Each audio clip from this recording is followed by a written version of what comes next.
Good evening and welcome to All United WFC with me, Matt Crane. I'm joined tonight by the usual gang. We've got Gareth, we've got Anthony, and we've got John. John, how are we? Yeah, good, thank you, mate. Not too bad. You okay? Yeah, not too bad, pal. Anthony, yourself? Yeah, been good. It's been a little while. I've been watching football come home, so hopefully we can say that next week. Maybe do a rendition of Atomic Kitten. Southgate, you're the one if we win it. Oh, do you know what? That alone would be worth tuning in for. It literally would. Definitely going to hold you to that one. Gareth, yourself, how are you?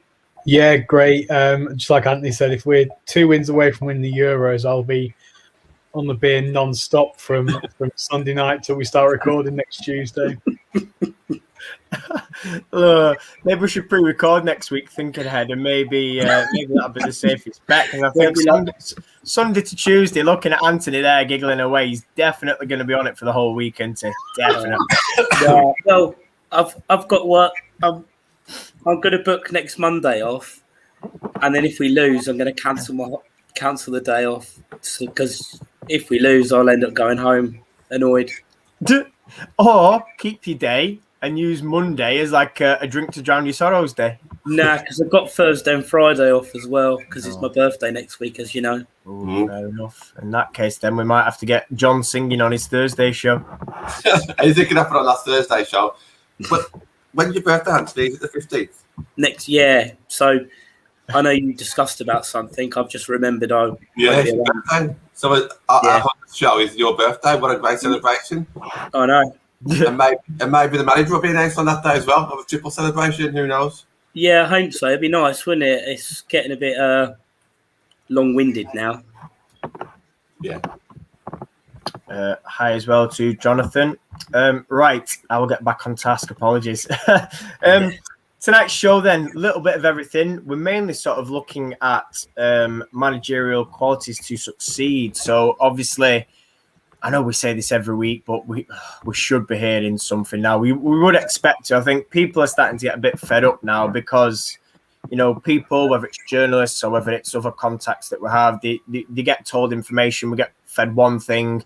We all feed it and talk to each other and post it on socials. And then it seems that, you know, we're 2-3 weeks away from pre-season fitness testing with still what appears nothing in place, or certainly no announcement anyway. So I'm going to sort of get into that. What will a new person need to succeed? How they're going to do it? Obviously, inevitable comparisons to Casey, things like that. So we may as well start with the newest name, and I'll start with you, Anthony. So, because I know obviously you mentioned about this sort of being quite new to you, but I'd heard last week.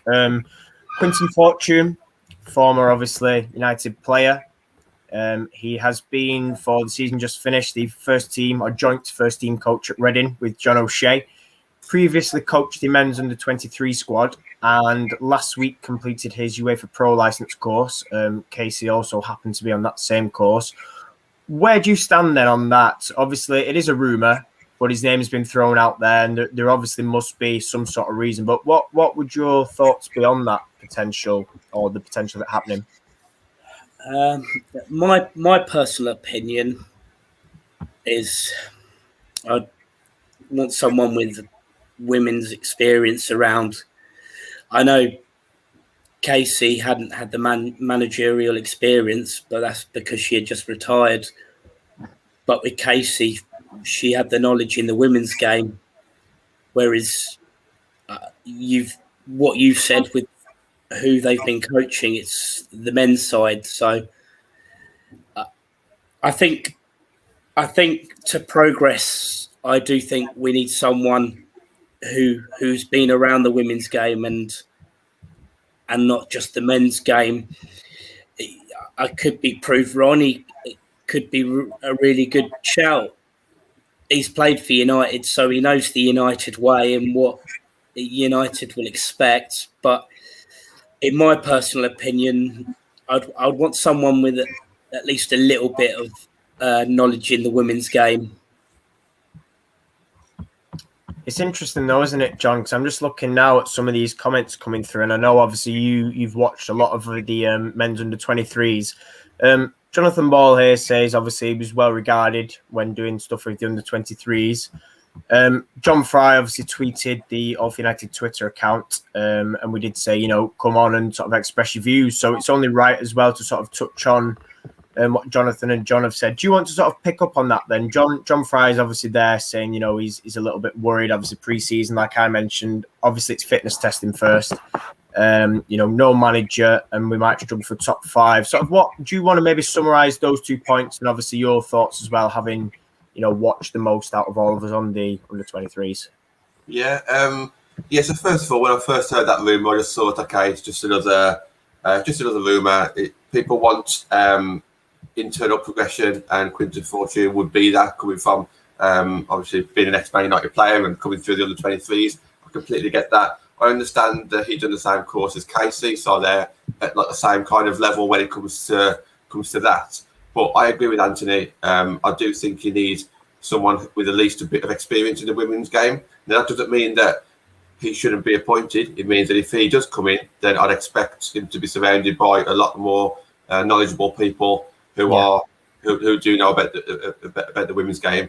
As for my experience at the under-23s, I have watched about 3/4 of the season at the under-23s, and for me, I don't think he got enough credit for how vocal he was on the touchline. He wasn't the manager, don't forget. He was just the second in command, but he was the one on the touchline. He was barking orders, and he was absolutely brilliant at it as well. I spent more time watching him, listening to what he was saying. He was orchestrated. He was basically the captain on the pitch. He was so loud and vocal.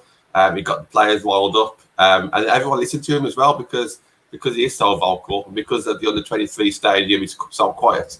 You do listen, and you can kind of hear, and I was one for sitting at the front, so I could kind of hear even more. So I do think that's a good thing. You know, if you did come in, he wouldn't be shy. You know, he wouldn't be like sitting on his seat like maybe Ollie, letting the other coaches shout orders. I think he would do that.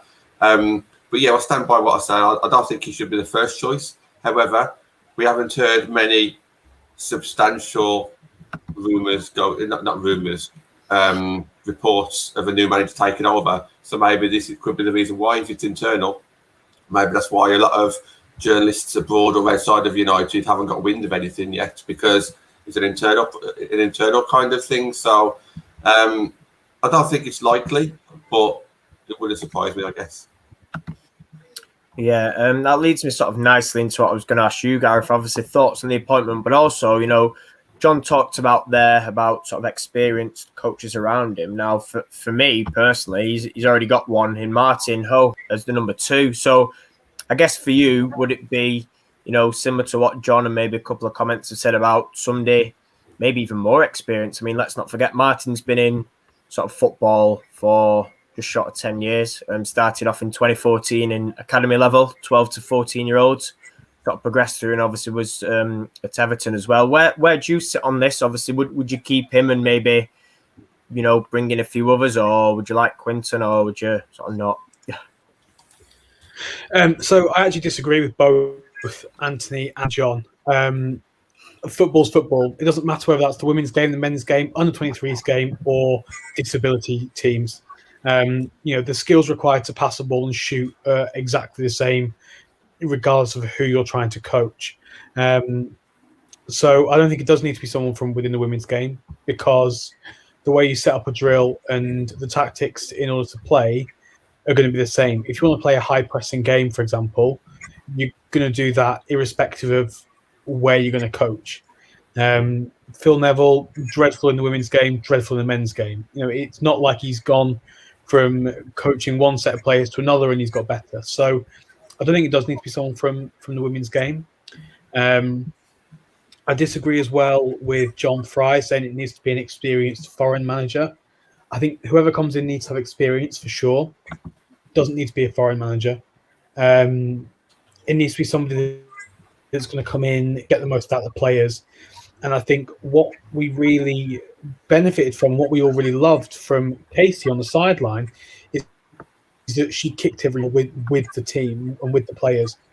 And from what John's just said there about Quinton Fortune in the under-23s, he would bring that as well. I think calling him inexperienced isn't necessarily fair. given that he started his coaching badges in 2013. So has been coaching now for 8 years.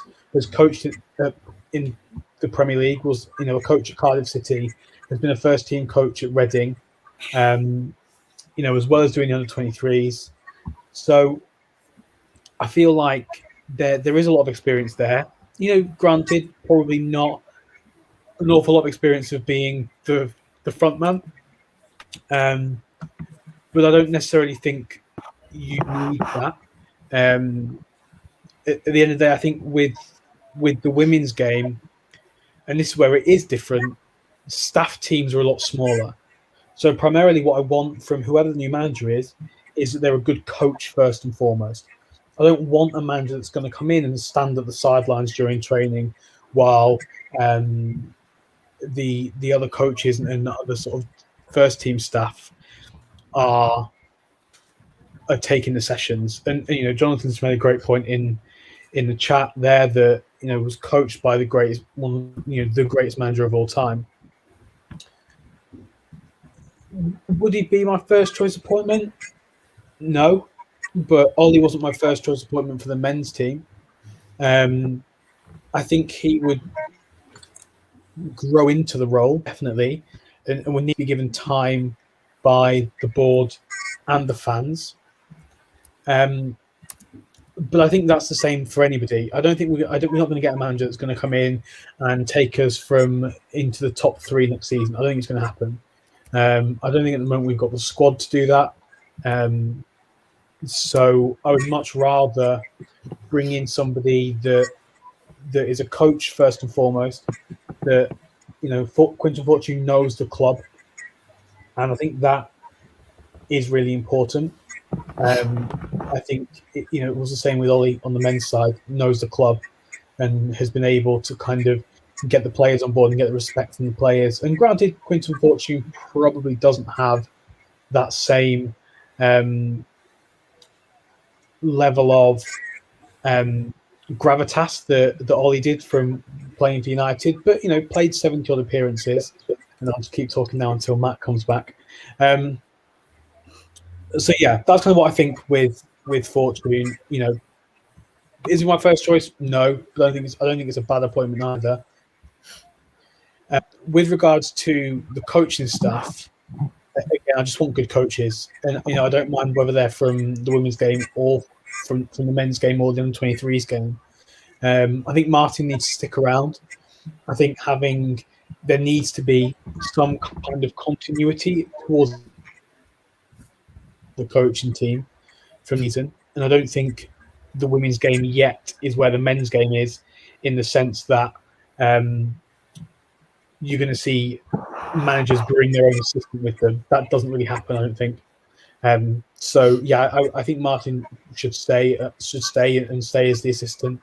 But I'd also try and add another 1 or 2 coaches.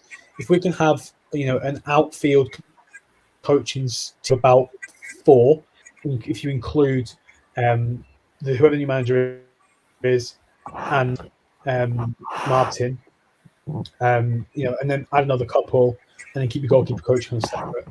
I think that would be a really good place to start, and build from there. But like I say, I don't think we're going to hit the top 3 next season, and 4th, 5th, the difference to me isn't really that significant. Obviously, I'd rather finish 4th than 5th.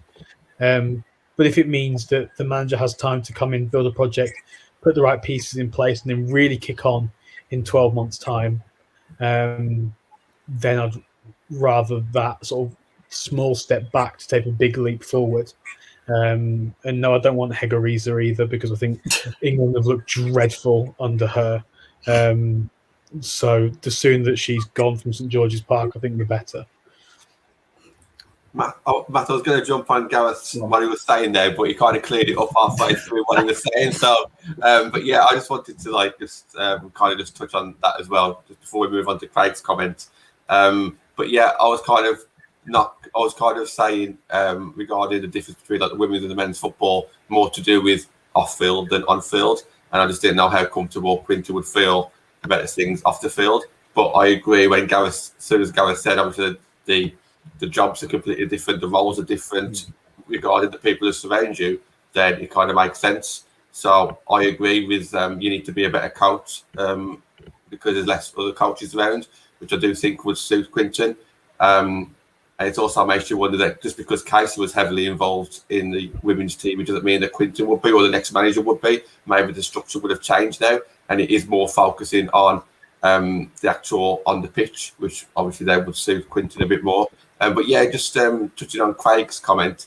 First of all, it's a shame that the fact that Man United will go for someone and we don't get our first or second choice. I can understand it with the women's team a little bit more because they're not as well established, but it is still Man United after all. But we just don't know, do we? Because we've had so many rumours go around. We think that we may not have had our first or second choice because we as fans and journalists reporting, and we think, you know, we've named about 5 or 6 or 7 good quality managers who've kind of been linked with us and gone to a different European club or a different WSL club.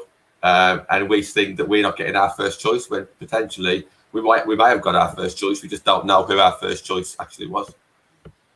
Yeah, absolutely. I think it's interesting, you know, that's why I brought Craig's comment up, because I think, you know, this is it. There might have been a choice, and for one reason or another, we might have had to change. And that could be, I mean, we don't know, could be a potential reason for the delay, you know. If we have gone international, could it be things like work permits? Obviously, things going on in terms of, you know, getting somebody to come over and isolate. Are they currently isolating if it is a foreign manager, you know? Who knows? Are we waiting for the Euros to be done? You know, we just don't know. Gonna look at this here because John Fry asked, you know, could he say something which is, you know, it's brilliant. This is what we want. Look at the men's coaches, not that experienced, and it does show on the pitch. That's why we need experience. Some of the need experience, not the ones that we currently have at the minute. Anthony, in terms of that, then, because obviously it gets me thinking in terms of something John was talking about, you know, coaching before. And it, for me, throws up the sort of the head coach managerial debate, which, you know, sometimes nowadays clubs tend to go with head coach and they oversee everything versus manager. And obviously there's a difference. Do you sort of agree with John Fry then in the fact that obviously we do need to go for experience, and maybe in terms of managing rather than coaching, Quinton would not necessarily on that, you know, be the best choice? Yeah, and no. Gareth made good points about not having to be experienced, men or women. If you're a good coach, you're then if it's women or men, then yeah. And I thought when Gareth says that sort of stuff, I'm listening and thinking, yeah, he makes so good points, and I'm like, yeah, that's true. It's like with the Phil Neville thing, he's not great for either, is he? But I think what I should have been more specific was, it's like if we do get someone like Fortune in, and Gareth's touched it, he needs a strong coach back in. So like a mixture, like some people around him who are experienced in the women's game and can give their opinions. Obviously, you say about the manager and the head coach. I know Tottenham do it a lot, don't they? They've done it, and does it work though? I don't know. Like the head coach, I always get confused with like what the difference is between a head coach and a manager. Is it certain, like with a head coach you have less of a say? So what will usually happen is if you've got a manager, they generally deal with the kind of training field on the pitch, and they deal with quite a bit of the off the pitch stuff as well. Usually you have a head coach that goes in conjunction with a director of football or a sporting director or someone like that, who generally deals with the transfers and contract negotiations and all that kind of stuff. So a manager does it all. And if you have a head coach, you usually work with a director of football or a sporting director who deals with the off the field stuff. And the head coach just It's literally the head coach that coaches the players and picks the team. Oh, okay. Thanks for clearing that up. Cheers. So we do have people like that, Anthony. That was the reason for me, I did think. Yeah, I did think that because we got that John Murter, didn't we? We've got John Merton, we've got a general manager. So my thinking was, I wonder, could we maybe be looking at going a head coach route, and then working with those people and sort of a recruitment-driven new way of kind of going about it. But I genuinely don't know. This is why, it's good to sort of bring this up. Natalie makes a valid point as well. You don't want somebody using it as a stepping stone to the men's game. I think that's something I mentioned on last week's show when we're discussing options. What we don't want is for somebody to think, right, I know, let's use this and get to here. And I know we talked about Colin Bell, didn't we? And we were saying he's at that age now where, he's getting close to 60. He would probably use us to see how far he can go and then retire, most likely. Mark Skinner's mentioned here as well, did very well with Birmingham. I think for me at the minute, he's struggling in the NWSL. I can't put my finger on why, but very impressed with his Birmingham side. And I'm sure Craig will know a lot more about him than we do. Craig also mentioned, Laura Harvey, and again, some coaches that are out in America. So there's plenty of options, and it's really interesting. But I think, I'm going to sort of move on then in terms of a potential new manager. For me, there's going to be comparisons, as I mentioned before, new manager versus Casey. Casey did this, Casey did that. And I don't think we're going to sort of hear the end of that for quite a while until the new manager sort of really gets themselves into it. I'll start with you on this, Gareth. Obviously, it's difficult to measure success because success means different things to different people. But maybe from your point of view, how do we think a new manager coming in will be successful, or what do they need to do? Because obviously, like I say, there will be the case of comparisons, the sort of fans' expectation, fan pressure of the badge, which potentially can be quite a lot for somebody that's maybe not used to that sort of level of pressure or hype. Yeah, I think success is going to be difficult, and I think in one sense, in another sense, a lot of us have deflated expectations for this season anyway. We're kind of expecting it to be a step back from last year. So I know that we want a good cup run.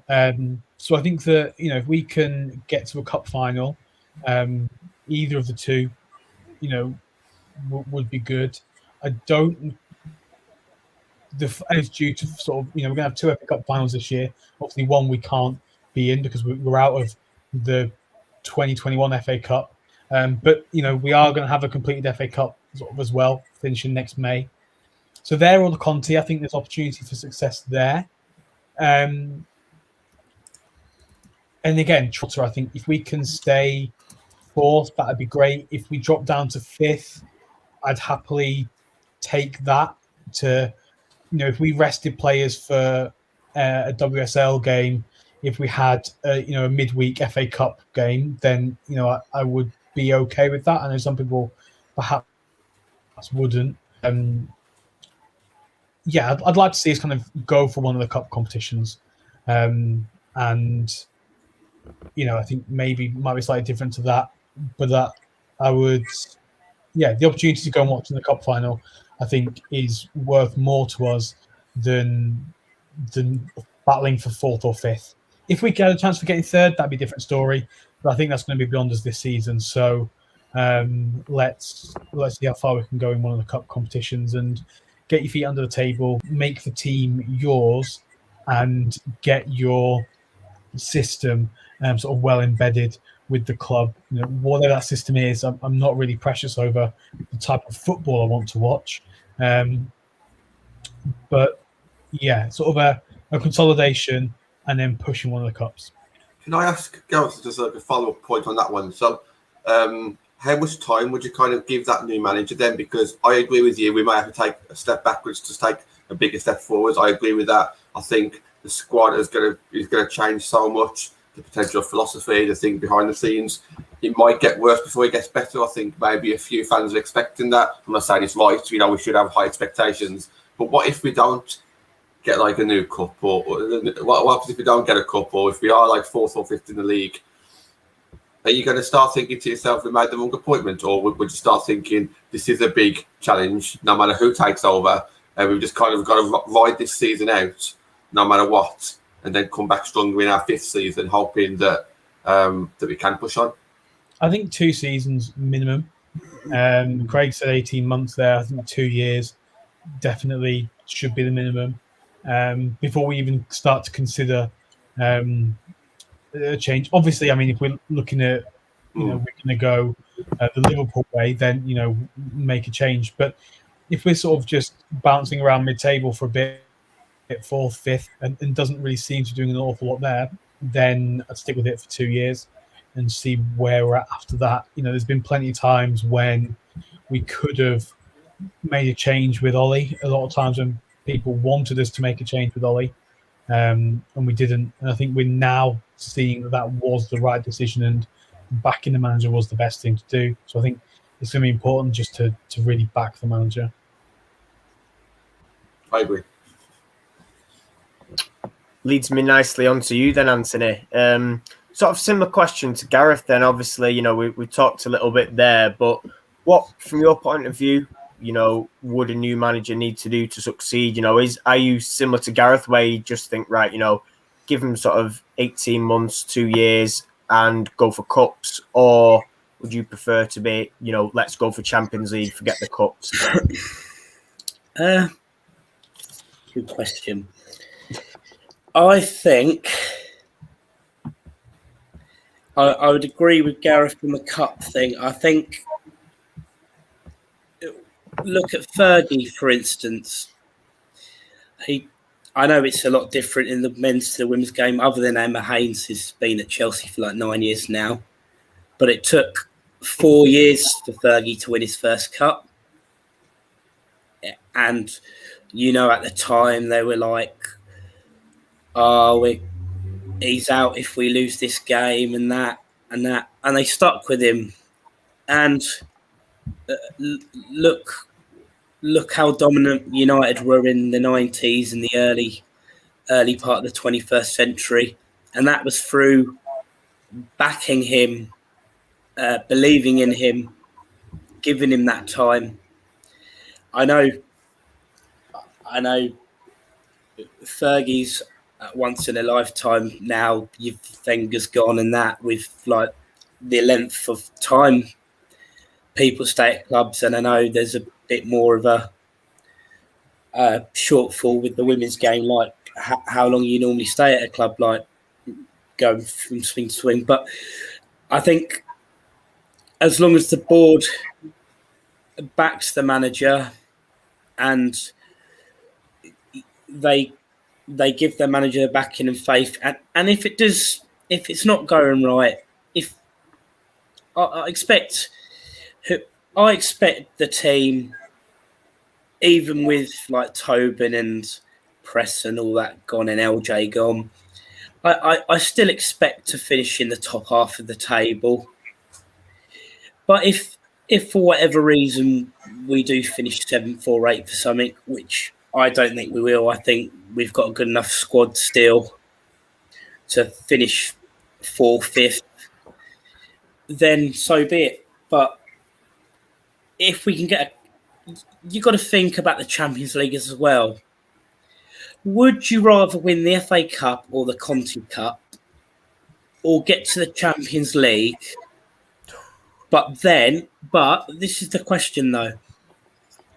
Would you rather be better prepared for the Champions League, knowing that when you did have the squad, the players that could get you far in the competition, or would you rather say we get there next year with the squad and the players we've been floating about, and yeah, it's all right getting there and saying that about, but say we get someone in the first round or the second round, and I don't know who you can get, but you could get one of the better teams. You lose it. you're out of the Champions League anyway before the group stages even started. Yeah. So with the cup as well, it would bring a bit of confidence, and I think the fans would be happy as well. So yeah, no, that's my thoughts. I think.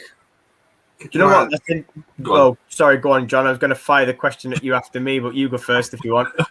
Yeah, I think it's a great question. I think I would rather be in the competition. At least we've actually got a standard chance of winning it. Whereas if you're not in the competition, then we've got no chance of winning it. I do agree. I do understand Anthony's point, and there's a very good chance that we wouldn't get into the semi-final, the final of the Champions League in our first season.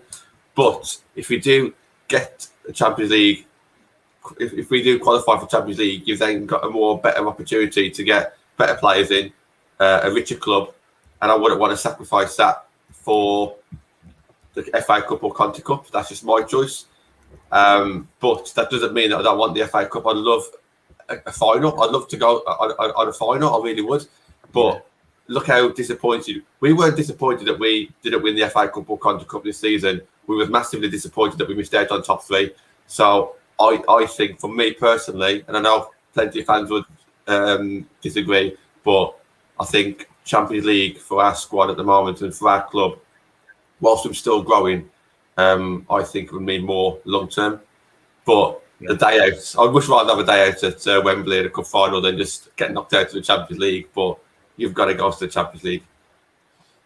No, I think, again, good question. I think for me, given the circumstances, obviously, like you mentioned now, Anthony, if it was the squad now and, 21, 22 season finishes and we get Champions League, I think based on, this is before making, any signings next summer, let alone the four rumoured for this summer, I think for me, I'd rather be in a cup final and winning a cup or two because, like you said, we could enter the Champions League and they've changed the format, we could beat some, Kazakhstan team in round one and get Leon in round two and get absolutely mullered, and then it's like dream over. So I think for me, I'd rather, obviously would love Champions League, but I think it's got to be right. And I sort of look back on this season now and I think, if we did get Champions League, would we be ready? Looking at sort of, the mess we're in it this summer, probably not. It might have been a little bit, not necessarily a distraction, but it could have been difficult for us to compete. I mean, obviously we'll never know. But I think for me, thinking about it logically, I'd rather, build that team, look at other teams that have, really built, like Chelsea, been building for years, and they've obviously made the final. They've had a real good go at it. Yes, they qualify for it every year, and that's brilliant, fair play to them. But I think from our point of view, I'd be following a similar model. I'd say, right, okay, we'll go and get Conti Cup, go and get FA Cup. That's absolutely great. We'll keep, plugging away for Champions League. We'll build the squad. Okay, we've made Champions League, we've got knocked out first or second round, whichever, or we've exited the group stage. What do we need to do to then progress? So yeah, for me, great question. But I think personally, I'd rather take FA Cup or Conti Cup or both before, Champions League qualification. But I'm going to ping that over to Gareth now and let him have a go. I agree with you, Matt. He agrees with us. I agree with Matt. Yeah, I think getting in Champions League would be great, and it'd be a really good experience. But just like on a personal level, I don't think I'd be able to go to the away games because of work and stuff like that. So, it would be great, and I think it would be incredible. But I think we're unlikely to win it. I think we're unlikely to even make it deep into the competition. Because I think Wolfsburg are better than us, Bayern are better than us, Barcelona at the moment are better than us, I think. And, there are a number of English teams better than us as well, Lyon as well. So there's quite a few teams in Europe that are a better side than us and would knock us out. So when I think, what would I prefer? Midweek games, LSV in a Champions League, or the absolute limbs when we win the FA Cup at Wembley. Just let's turn Wembley way red and send beer flying everywhere when we're lifting that trophy. Now I'm just imagining absolute chaos on buses down. I really am. I'm just thinking that just absolute scenes now. It's in my head already now. So, yeah. Train and Why tune. not? Let's get it going. Like you said, start early and finish late is always the way. And get Frank driving the bus, and then that actually happens. Now, on these questions at the Cup, Anthony started it about 5 minutes ago about winning a Cup. But do we think that is feasible if our team can't even get into a top 3 or top 4 position? Because that means you're probably going to have to win at least one of the big. I don't know. I mean, if it's just one game against Arsenal, City, Chelsea, we could win. We could quite easily win it if it's a one-off game. But usually you might have to play them twice. We didn't get anywhere this season with potential, or last season, the third season, with the squad that we had. We're possibly going to have a weaker squad and a less settled squad this season. And are we thinking, oh yeah, just because it's our 4th season there, we're going to get to a final? I think we might be in a bit more of a difficult position. Obviously, we don't know what the squad's going to look like just yet. We've got obviously a new manager, different playing style. I completely get that. But are we now putting our expectations too high on cups? Not Manchester United expectations, because we should be able to win a cup. But if you have a look at our group of players that start in September, are they capable of winning a cup? We don't know that just yet, but as things stand, I don't think that they are. All I'd say there, John, is in 2013, Wigan Athletic were relegated from the Premier League. Mate, the men's team, Middlesbrough, back in late 90s, early 2000s, I think they got relegated and got to 2 cup finals or something. But I know it can happen. Hey, be quiet. Don't say any more on that. I was just going to say also, West Ham have got there. Bristol City have got to a final. And got relegated. It can be about the luck of the draw. Look at England. If we were on the wrong side of the draw, do you think we'd be in the semi-final now? Now, potentially we could still be, but it always helps having that good draw. And for some reason, United seem, not this season, obviously we lost to Leicester, but the last couple of seasons, we seem to get this draw, and it seems to be Man City or... Yeah. So it can be the luck of the draw. Yes, you're going to have to beat the best teams. Like, you're going to expect there to be Arsenal, Man City, and the Chelsea in the final. But on the day in the final, anything can happen. I know it didn't for West Ham or Bristol City, but I still think we've got more quality than them both, and we would make it a game. So there's your question answered, John. I think it's interesting though, isn't it? Because obviously you all mentioned points. The only thing I'm not liking is the got relegated, won a cup thing. I think I'd rather sack the cup than get relegated. Yeah. Championship is actually fair play to it. It's nothing against the championship now. It'd just be an absolute disaster. Championship's improving, and that's another show in itself. But I think, for me, John, it's interesting. You mentioned last season. I think for me, had Casey stayed on, then for me, cups would be non-negotiable. I think 4th season with her, I'd be saying, well, no, it's not. Do you know what I mean? I think her leaving does change my perspective on it slightly. And I did say on previous shows, but this was obviously before she left, that season 4, we really do need to be picking up a trophy and the pressure will be on. But obviously, like you said now, the pressure's more on Man United as a club / those players rather than now the gaffer. In terms of obviously again last year, I wonder, and obviously I've been very vocal and said our cup performance was both a shit show. I do wonder if maybe not the FA Cup, but certainly the Conti Cup, because we were flying high in the league, did we really give 2 hoots about it? And that's probably a bad thing to maybe think / say. But I just think the way we played, there's no way we were as a club or as players hugely bothered. It didn't come across that way anyway. I just think maybe we got pretty giddy. We were top then, let's see, let's rather go for the league, which in a way would make sense had we sustained, our position and we'd have got Champions League, we'd have been like, well, you know what, who gives 2 hoots about the Conti Cup? We wouldn't have cared. That does change again. But I think in terms of this year, it's interesting, Anthony talks about, he mentioned Watford and he mentioned West Ham and, he mentioned Bristol, who got pretty much favourable draws and, made finals. So I think Are we good enough this year? Perhaps not. That said, if you look, we've still got players like Leah Galton. We've got Alessia Russo. We've got the likes of Tooney, Hansen, Gronen.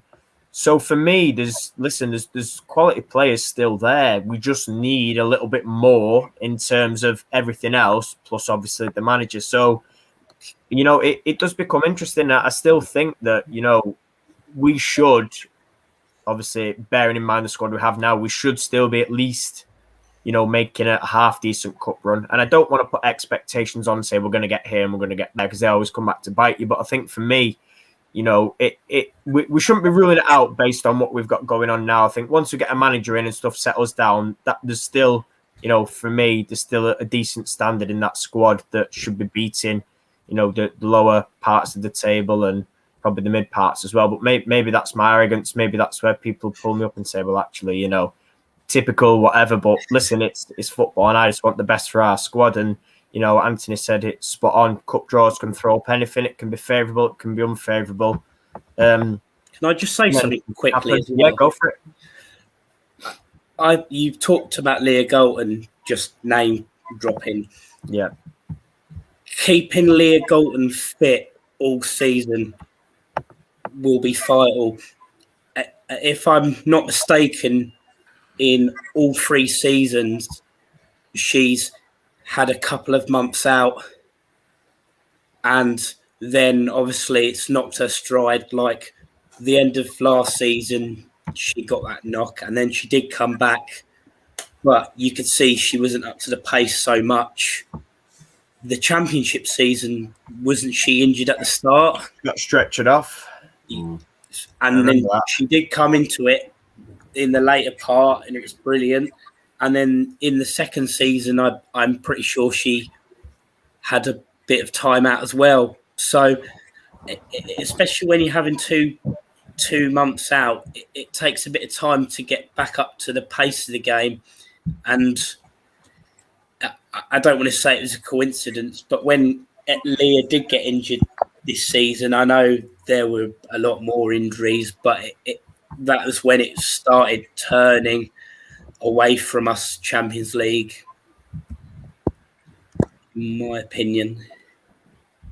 Yeah, I think it's a valid point. I think, keeping her fit will be, crucial. Like you said, I think season 1 stretched it off. Season 2 was a couple of months. Season 3, was it 3 months? Was it this season just finished? Maybe a bit longer. Tend to lose track because last season just gone with that many injuries. But no, you're right. And I think, that for me is important, but I think it's important for us to keep Russo fit. I've seen her since she was 16, and I know what she can do, and I fully back her. If she's fully fit, for me, she will be top scorer for this new season. No questions about it. But again, football and anything could happen. I want to sort of move on to the final part of the show then, talking about, potential new manager. And I'll start with you, John, on this. Obviously, we talked about, comparisons with Casey and things like that. But I want to sort of look at it from a fan's perspective. And I know we've briefly sort of discussed things and touched on it. But obviously, do you want to talk about a new manager coming in and how they can appease fans? So maybe not trophies. So I'm thinking, knowing the Man United way, can they maybe win fans over by signings? Can they do it trophies, promoting sort of devs? How can they do it? So, like I say, I'm more looking now at just specifically a new manager winning over fans rather than as a general. I think first things first. So signings, yeah, they might have some influence over, but I still think if we don't get the signings we want, I think fans will still kind of target the board a little bit and start talking about budget, whether or not it's the board's fault or not. I still think that they'll take some of the blame. So I think the signings at this moment in time, I don't think, if they're bad signings, I don't think that the manager will be targeted, because the blame, I think, will be shared elsewhere. There'll be a few rumours saying, that's a Casey signing. The manager didn't come in till late. The manager didn't get the signings that they wanted. This is the board signing. So I think signings, not so much at the moment. I think getting the best out of the new signings will be. For me, regarding keeping us happy, I think whoever the manager is will have to come in and start saying the right things at the start, say things that we want to be hearing. Like you say, start talking about the youth, start talking about style of play. Probably be a bit respectful to the previous manager as well, saying, okay, it's not, I'm sure it's not very often that managers speak about the manager that took over from, but I don't think it would be right. I think it would be quite good to say that, okay, the previous manager or the previous regime has got us to a good level, and now it's up to me to push us on from there. I think that would be really beneficial. As for the style of play, I think wing play is still obviously important. When you look at Man United, you think of excitement. Leo Galton brings that. So you need to get the wings on the ball. You want to see bone crunching tackles. You want to get the fans, up raging in regards to energy and pressing, high pressing. And you mentioned the youth and development there. The good thing here is Case has already put in 3 years worth of work here. So we've got players coming through right now. We've had players go on loan. We'll probably have another 1 or 2 players going on loan this season. So I can see that kind of I think it's in the new manager's hands. I really do. It's just we've got to get off to a great start. And I don't know if they will, because obviously there's so much happened in the last few weeks. There is a potential there that they won't get off to a good start. And then it's really up to us as fans to get behind this new manager, realise it's a massive challenge. But I do think that there are steps in place, but we just need to kind of rebalance, get that structure back, let the fans know again that there is structure in place. I know a lot's gone on, but we as fans have probably lost a little bit of, not hope, but we've lost a bit of guidance there, because we don't know what's going on behind the scenes now, whereas we did, up until Casey left. So I think we need to settle down as fans, but I think the manager needs to settle us down. And I just go back to what Arsenal did last week. I think that was very good what they've done. They put a statement out. The manager put a statement out. I think our club needs to do the same, but obviously they need to back that up as well. Gareth, I'm going to come over to you, because obviously there's a comment here. It sort of links in with, the way I sort of asked the question to John and what John was talking about. Marcus talks about, for him, style of football. John Fry talks about, wingers, crosses into the box, which is obviously something that I don't know what's the word, maybe not very good at or haven't done. What's your thoughts on that then? Because obviously John mentioned about maybe if we did have a rocky start, and obviously I think not knowing what's going on behind the scenes and sort of, a bit of a wobbly structure, it might concern people. Where do you stand on this then, from sort of a personal point of view? I don't think, for me, that style of play is a massive thing. And a couple of examples to kind of demonstrate as to why that is. Norwich in the Championship play a really good, high-pressing, attractive form of football. And when they got promoted to the Premier League a couple of seasons ago, Daniel Farke said, I'm going to stick with this, and I'm going to play my style of football, and we're going to adapt to the Premier League. And it didn't work, and they went down. Now, fair play to him, he's gone down, and they've come straight back up again by winning the title. That's great. We'll see how they get on next season. So that's one example of where kind of actually style of play over results, maybe not the other way around. Other one is look at England at the moment. During the group stage, everyone was like, no, this is ridiculous. Like, take the handbrake off, go for it. Something so negative, blah, blah, blah. But what Southgate has doing for England is he has a system, and he's got the players playing that system well, and he's getting the results.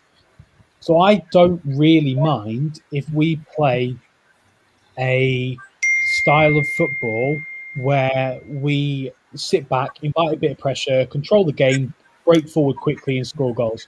I also don't mind if we play tiki-taka football and keep the ball for 70% of the time, as long as we win. I don't want to keep the ball for 70% of the time and do nothing with it. So I think style of football, whilst is probably better, you might get a bit more time to win people over if you're playing nice football that people like watching. But at the same sense, if you're winning playing defensive, counter-attacking football, then I'd much rather that than struggle to score with playing tiki-taka. Mourinho and Guardiola are at a point with the two best managers in the world, and they played completely contrasting different styles of play. You've got Italy and Spain are playing in 10 minutes, And traditionally, Italian football and Spanish football, completely different, but both get results. But for me, I think it's about the results. Albeit, I think probably get a bit more benefit of the doubt if you don't mind watching it. So yeah, I think for me, style of play is not massively important. I want to see us controlling the game and winning games. How we choose to do that, I don't really mind. Anthony, over to you then. Obviously, interesting points from viewers. Are you sort of similar to anybody? Have you had any thoughts on that? Set style of play, or would you sort of, just be like, right, we need to win, let's just win and sod how it looks or is? Yeah, I can see both John and Matt's points of view. The style of play, like Gareth says, if you're passing it around and you've got 80% possession, but you're not doing anything with it and you're getting nowhere with it, what's the point? Football is a result-based game, and at the end of the day, we want our team to win. I know people go, and they still do moan about Mourinho's style of play. Oh, it's so boring and that. But he always used to get results. Now, it might have been a boring 1-0 win, but it's a win. I know we touched the subject on the women needing to score more goals and we've lacked goals, but that hasn't been from the style of play of trying to just pass the ball around and not create enough. I think there's been plenty of times where we've created plenty of opportunities. We've just not been clinical in taking our chances. So, yeah, and it depends on the team as well, style of play. If you're playing the likes of Chelsea and that, you got to be careful, and you don't want to go gung-ho and leave loads of space at the back. You only have to look at the game where we, I can't remember if it was the one we lost 2-1 or we drew the opening day of the season. I think it might have been the 2-1 game. But if Sam Kerr had a shooting boots on that day, we could have quite easily lost that game 5-1. So, tactical-wise, yeah, you do want to have the United DNA way of playing, like and that, and on the wings and that, and creating chances and that. But then you also you start with the result, winner. Even when Fergie was in charge, we didn't always play pretty football, but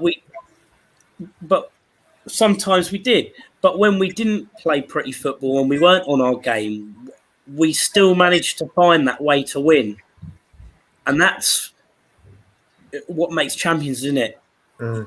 If you haven't turned up and you still get that 1-0 result, pinch, smash and grab, a win's a win. So, yes, you do want, where John come in, you do want a good style of play, but then you've got to, the other side, you've got to sacrifice it sometimes for the win. I'm pretty sure all of you would agree. You would rather be going home, we just won 1-0, than having loads of chances and that, and not taking them. I can remember a few games where we've Bristol City was the main one. We couldn't score, and they scored. They had one shot that scored, and yeah, you only have to look at that game. We were playing our normal style, but we still lost. So, like I said, different teams, you go out there just just to win it. It doesn't matter how you win. Well, let me throw that question to Matt then. So, Matt, how would you feel if the first game of the season we lined up with 2 CDMs? And the first 45 On minutes. that note, John, we're going. Go on. No, and that's pretty much it. I mean, what happens if we do line up quite defensive? We've got them 2 CDMs. Yeah. But say we win 1-0 and we don't really deserve it, we might be outplayed. Or we go a bit differently, like Anthony says, and, we'll be a bit more attacking, but we may draw the game 2-2 or something. I mean, this is going to sound silly, but do you know what? When we're winning, nobody's bothered. And I think Championship, we didn't always play 2 sort of CDMs, if you like. We did and we didn't, and it was mixed up, and it was great. And I love the Championship. And then I think in WSL, we played it quite cautiously. And for me, I think, sometimes you just got to go for it. And, we've talked about, haven't we? We've all discussed sort of, getting a result is the main important thing. And it takes back to the absolute horror show that me and Gareth went to in Wales just before lockdown last year at Wrexham. And for about 80 minutes, it was the most boring game of football I'd ever watched. And I went all the way to Wrexham, and it was dreadful. Honestly, the highlight of that game was Jake Lowe and his dreadful singing of the national anthem. And Gareth taking 45 minutes to get some chips. But then the last 10 minutes, scored 2 goals and they won the game. And I'm thinking, God. But everyone was buzzing because at the end of the day, it was, I think, was they playing Estonia, Gareth? They were playing, God knows. It was terrible, wasn't it? Yes. Yeah, I think it was Estonia. Sure it was Estonia. And Estonia is probably like the equivalent of our fucking 8th tier or something like that. Anyway, they were all like school kids or something. And honestly, it was like pulling teeth, but Wales got the result. So I think it's one of them, Marcus. I like Marcus's comment about it depends on the manager. I think it does. Casey was of a defensive mindset. But for me, the only reason why I hate 2 sort of defensive midfielders is because I think when we do it, we seem to focus more on let's get the clean sheet and, do it that way than let's go out and outscore the other team. And I think, it was interesting. I was reading a stat the other day about the men's game and sort of the amount of 1-0 wins. And actually, there was one team that had 18 1-0 wins. The season just finished and they actually got promoted. And I'm thinking, okay, how would I feel about that? But if you were a fan of that team and you got promoted, 18 1-0 wins, it doesn't look great, but you got promoted. So I suppose it's one of 2 things for me. It depends how we sort of are in terms of the way we're playing and sort of the style. And we could get into this sort of style debate and everything all day, but I think for me, if teams are there to be, got at, then let's do it. And it's similar to what Gareth talked about with England. I'm one that's quite outspoken and it's painful to watch, but at the minute it's getting results, so we can't really moan. It's one of them where it's like, it's painful, but at the end of the day, are we there to be entertained or are we there to win? People will argue both, and that's fine. I'd love to be able to turn up at United, at least Sports Village, or an away game, watch us play some quality football and wipe the floor with teams, but we've got to be realistic and, 2 don't go hand in hand. We've talked about Mourinho versus Pep. One's boring to watch and one's, pretty decent. But it's one of them, John. I think just to quickly summarise, because I'm cautious of time, for me, I don't like 2 defensive midfielders. I've always been vocal about that, and 1 isolated up front, up top on their own. That said, if that gets us a trophy next year, it gets us top 3, then fine. Not a problem with it. I think the results is the main thing for me rather than the style of play. So, yeah. Just to quickly wrap it then, thank you to everybody for tuning in. I've really enjoyed tonight. It's been one of my favourite shows. I mean, every show is my favourite, but I think if I had to pick a favourite, especially since, the turn of 2021, I will pick this one. So thanks, guys, for that. And thank you to all in the comments as well. We are back Thursday, John, with yourself, 7 p.m. And guests as well. Still sticking with 7 p.m. this week. Schedule will be updated, and we look forward to seeing you all back on Thursday. Cheers, guys. Thank you.